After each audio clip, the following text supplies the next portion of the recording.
Welcome to the Deep Dive. We take stacks of information and, well, pull out the really important stuff for you. Today, we're diving into something pretty significant, a real turning point that shook the clinical research world back in 2025. Yeah, it's kind of a wake-up call moment, wasn't it? Directly hitting patient safety, data integrity, even the future of getting new treatments out there. We're looking at this key article from Clinical Research Publishing, July 1st, 2025. The title says it all. The 2025 Wake-Up Call for Clinical Research Phlebotomy. And the headline news it broke was, frankly, alarming. 21 sponsor-funded clinical trial contracts just terminated, pulled. Okay, let's unpack that. What was the shocking reason behind all these terminations? It actually boiled down to something seemingly basic: unqualified staff drawing blood, using phlebotomy certifications that were, well, invalid for the job. Sounds simple, but the fallout was huge. It really was. And what's fascinating here, or maybe alarming is the better word, is that this wasn't just, a few bad apples. Sponsors started digging, launching internal audits because they were seeing these widespread inconsistencies. Problems in blood draw paperwork, issues with sample quality, red flags everywhere. So our mission today is to explore what those audits found, understand what was really at stake, and then look at how the industry had to pivot fast to this new standard, the NCRCA phlebotomy certification. Right. Get ready for some moments where you just think, wow, because the details really show how critical proper training is, even for tasks that might seem routine on the surface. So let's start right there. What exactly went wrong in 2025? What led to those 21 contracts being canceled? Well, the investigation uncovered this consistent pattern, and it was pretty damning. In all 21 of those terminated contracts, the staff drawing blood held certifications from phlebotomy training providers that simply weren't accredited. Not accredited at all, or not accredited for clinical research specifically. Not accredited for clinical research. And these weren't, comprehensive programs. The source points to them often being these quick on-site trainings, sometimes just a single day. One-day trainings for drawing blood in a clinical trial. Wow. Precisely. So these specific certifications were absolutely not approved for use in this setting. And this raises a really important question. How many staff got this kind of training after the study had already started? That potentially violates sponsor rules, informed consent safeguards. It's a serious breach. This was a major finding. And the scale of it. 95% non-compliance in employer-provided training. That figure is just staggering. It is. Think about that.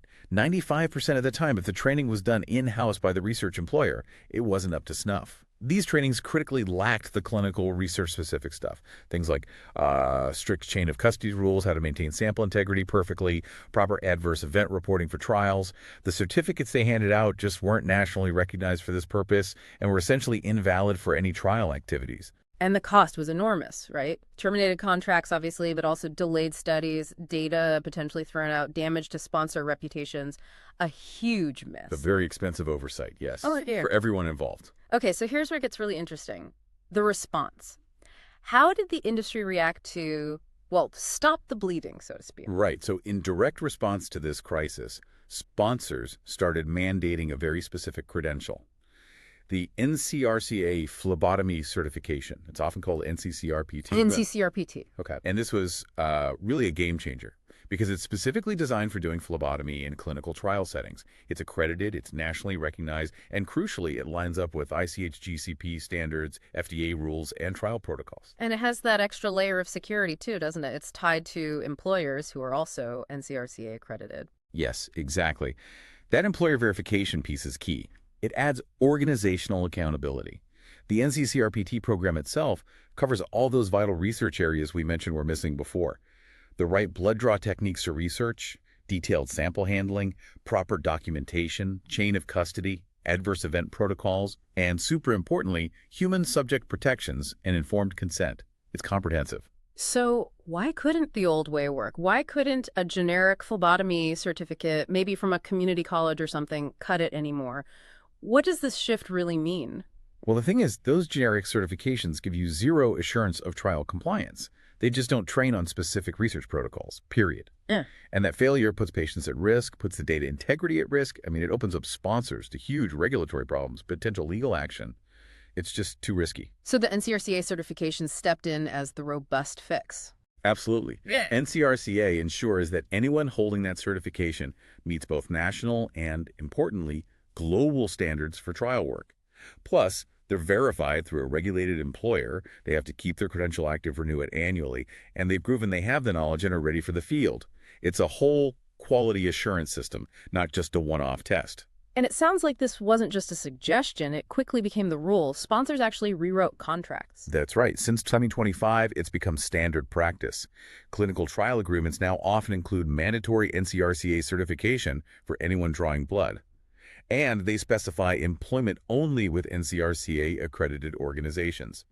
Plus, there are ongoing checks, audits to verify that certifications are current. So the message is pretty clear then. Very clear. Sponsors are saying, look, we don't accept general phlebotomy training certificates anymore.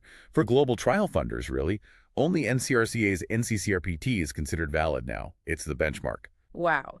So those 2025 contract terminations really were a massive wake-up call for the whole clinical research field.